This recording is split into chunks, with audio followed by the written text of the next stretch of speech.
وہ پاک اتنا سار اللہ پاک. یہی وجہ ہے کہ سار اللہ نے، اب میں چہرے پڑھوں گا، سار اللہ نے ہمیشہ سار اللہ اٹھایا ہے. تو آج کے بعد ہم سے یہ مت پوچھنا کہ مرتجز کیا ہے.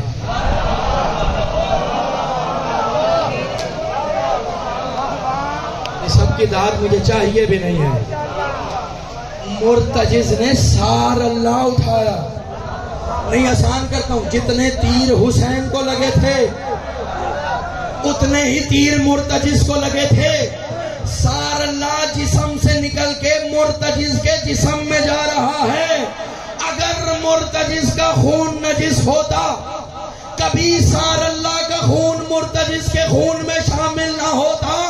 یہی تو وجہ ہے کتاب مدینۃ المعاجز میں علامہ ہاشم بارانی لکھتے ہیں، نادانو ان کی سواریوں کو اپنی سواریوں جیسا مت سمجھنا، یہ دکھنے میں